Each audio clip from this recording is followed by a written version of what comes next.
of the evidence. The investigators, detectives, and agents and prosecutors had to make an assessment of the strength of the evidence, and all of those factions basically agreed this case should be tried. So a quick verdict, generally. Glenn, remind our viewers, if you will, as well. We're talking about three charges here, as you mentioned: second-degree murder, third-degree murder, and manslaughter. Could you just sort of talk through our viewers what the differences are here and what they should be watching for as they read the decision? A felony assault, and that is what makes it second-degree murder. And I hate to get ahead of ourselves and talk about sentencing, but, you know, the maximum sentence for that second-degree murder charge is 40 years. And all bets are off in this case. And, Judge, you need to hit the long ball sentence because of who Derek Chauvin was and how he violated his oath to protect and serve. All right, Glenn and Cynthia in Brooklyn Center, Minnesota, where he's been keeping an eye not only on the Derek Chauvin trial, but also tracking protests there as well in the shooting of Daunte Wright. Allie, tell us where you are. Tell us what's going on. You'll see one of those trams coming in right now. This is usually fairly busy. It's toward the end of the day. When word of this verdict came out, downtown emptied out. There was almost like a traffic jam. All the garages in the buildings, everybody started to leave. You can see here, who have the ability to convict police? Do they have the ability to convict white police in the killing of black people? Allie, sorry, I just have so many questions because you're there, and obviously we are not, but we're aware of what's going on, right? Because we're in the news. Everybody knows. Now they're getting out of downtown. I think what the aim is here for people who work downtown and for police is that there's just not going to be a lot of activity in downtown Minneapolis. But yeah, everybody has heard about this because everybody works off a phone now, and the alert. But Lester, we've been speaking with many of these protesters, and they said that, again, this has been a very difficult trial for them to watch, a very emotional trial for them to watch, a trial that has given them a lot of anxiety as they awaited this verdict. And just within the past few this moment right now. I mean, this moment is hugely significant, not only here in Minneapolis, but also across the Gabe, country. I hate to interrupt. My apologies to the councilman. The court is back in session. You're looking at Derek Chauvin. They take their seats. Members of the jury, I understand you have a verdict.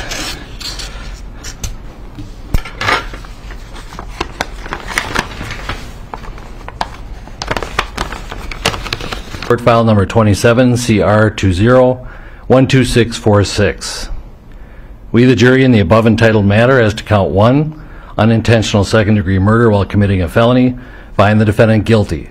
This verdict agreed to this 20th day of April 019. Members of the jury, I'm now going to ask you individually if these are your true and correct verdicts.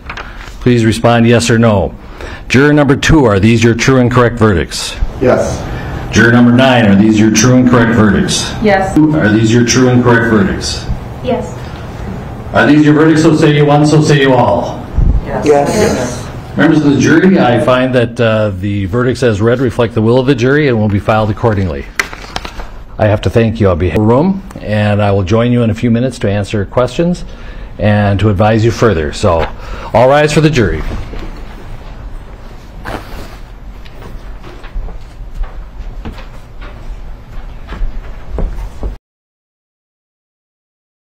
Protests in Columbus, Ohio, the scene of another deadly police shooting.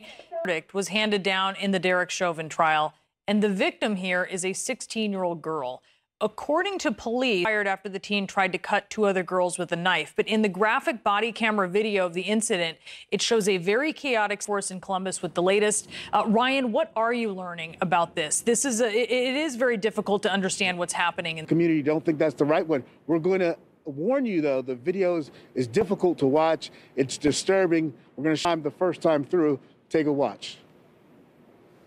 Hey. What's going on? Hey,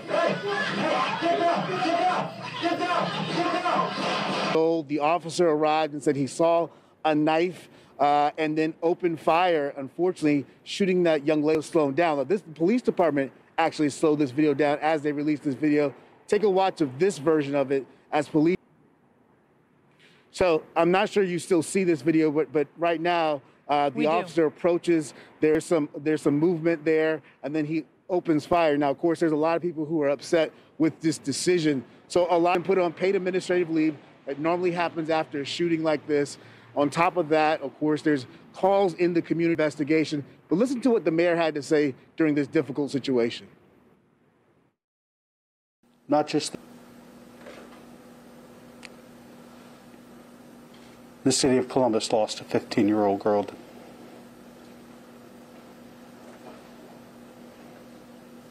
But a family's grieving tonight. And this young 15-year-old girl will never be coming home. Yeah, you can understand all the emotions that are involved in this. Brianna, look, there are so many questions that are still attached to this. It was reported at one point that Micaiah might have actually called police herself for help. So many questions in this with a... Look, Greg, listen. What do you mean? No, I'm at least being honest. My neighborhood was looted.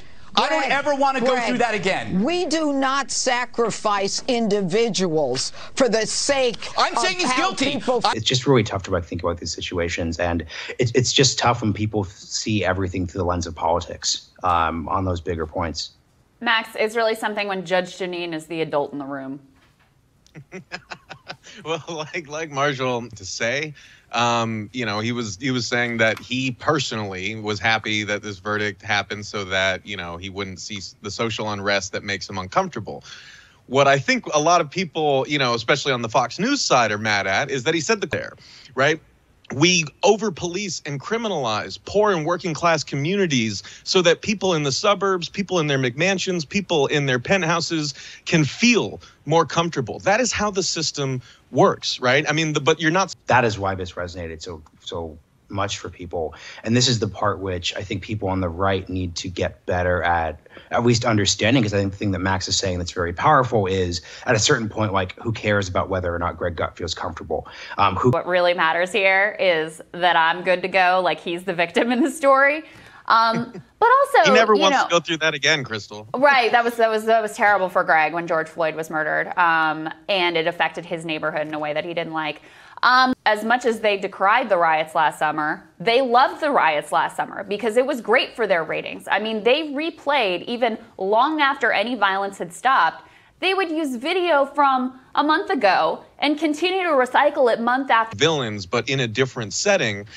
And I think that really the base thing that we have to recognize is that you should always be wary of people who are telling you what to be afraid of when those people can make money off of your fear. Right? Spot on, because that's all it is, appeasing these loudmouths who are just driving a narrative that's not even, and recognize there's absolutely nothing wrong with it, Mark Tepper, but because they weren't going along with the loudmouth, did everything right.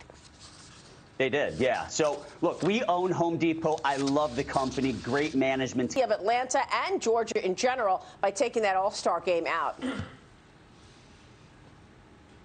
All three charges, which is a pretty big deal considering all the injustice we've been dealing with in this country regarding policing. That includes the guilty charge for second-degree unintentional murder, guilty on third-degree murder, and also guilty for second-degree manners.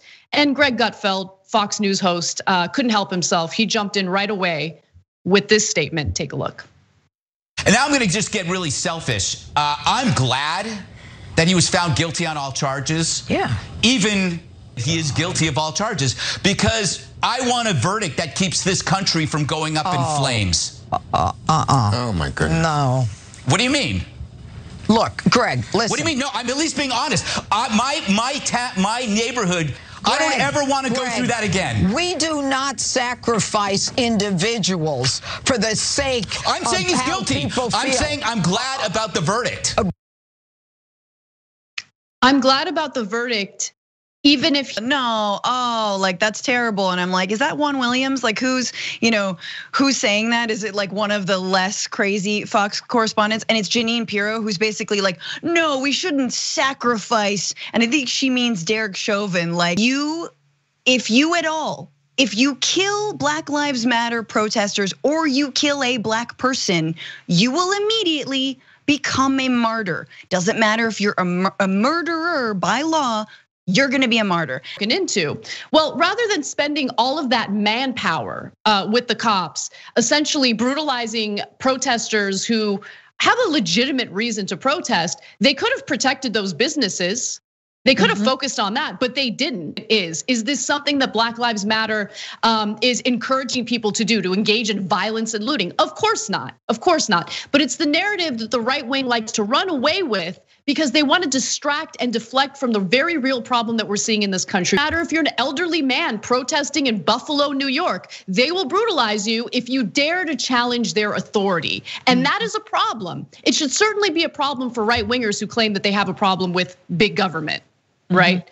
When big government's is, counterfeit $20 bill. By the way, a lot of homeless and poor folks do that. Like, it happens a lot. It is when you murder someone over that, you're murdering someone over the crime of being poor, all right?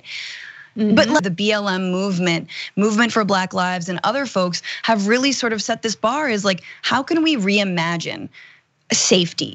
Yeah, there was a problem. Yeah, okay, the store, the clerk was scared. He didn't want to be on the hook for $20. It absolutely needs to be reformed, but it's not good enough to just reform policing, right? Like, if we're concerned about crime, what are the underlying causes, right? Like, what? I mean, there's a reason why crime did increase.